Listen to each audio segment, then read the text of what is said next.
Assalamualaikum and hi. We are from Group 30 will be presenting a research on the aftermath of climate hazards on Malaysia's socio-economic.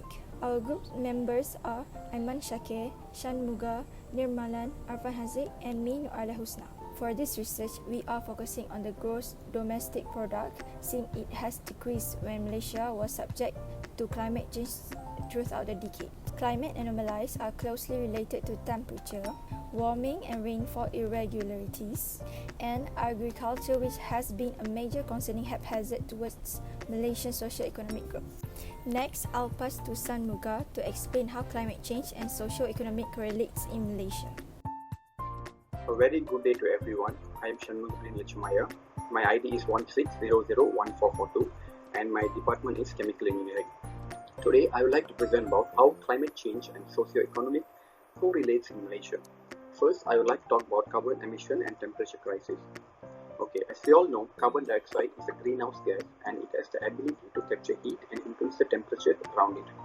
Carbon cycle is altered or changed by human activities by adding more carbon dioxide to the environment or atmosphere. So, the higher the carbon content in the fossil fuel or inefficient burning, it will increase the carbon dioxide production while increasing also the temperature around it.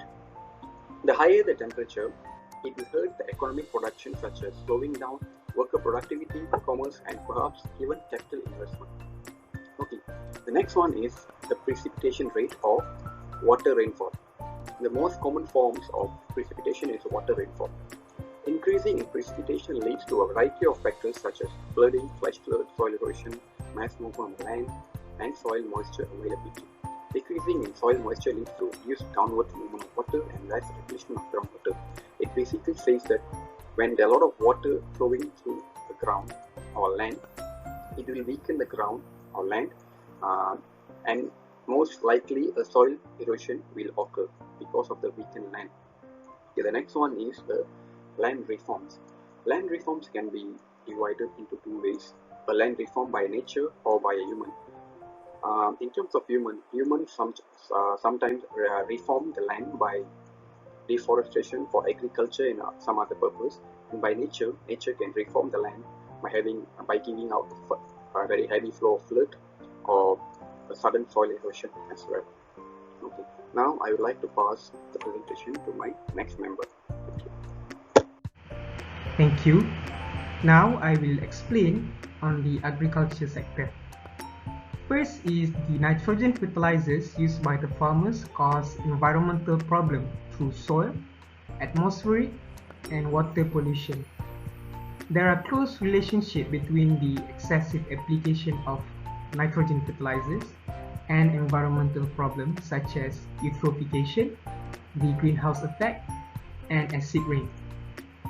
Consuming contaminated groundwater or crops with a high concentration of nitrate has negative effects on human health.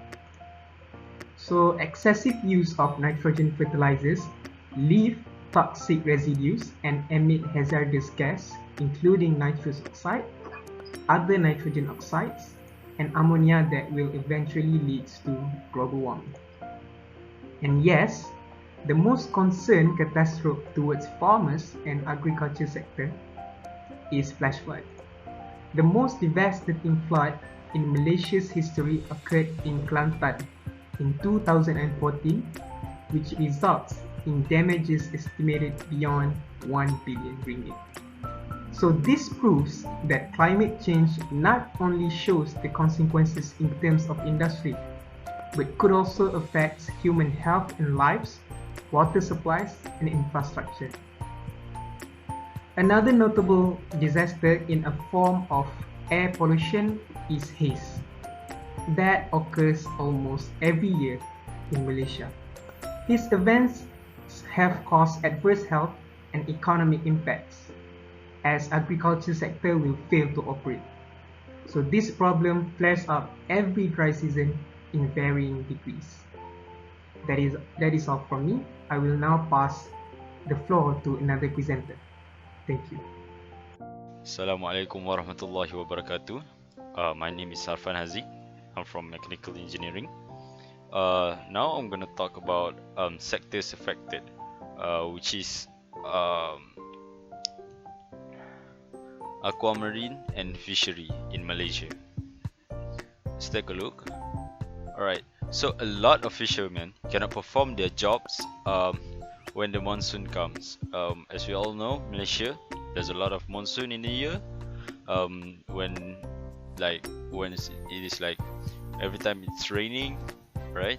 So fishermen usually earns between 500 to 1,000 per month.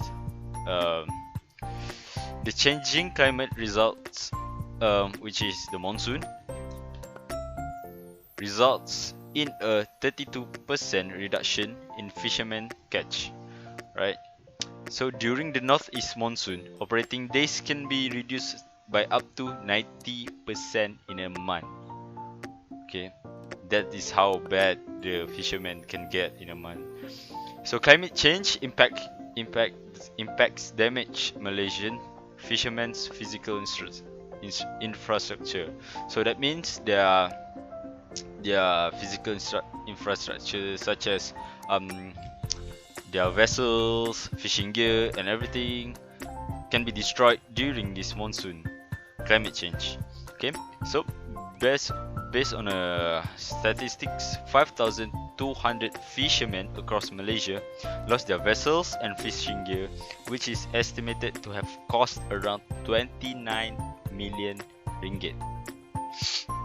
So, other than that, boat rental services to Redang and Perhentian and Terengganu must be suspended due to extreme wind and waves, while demand for boat rentals by anglers significantly decreases during the same period.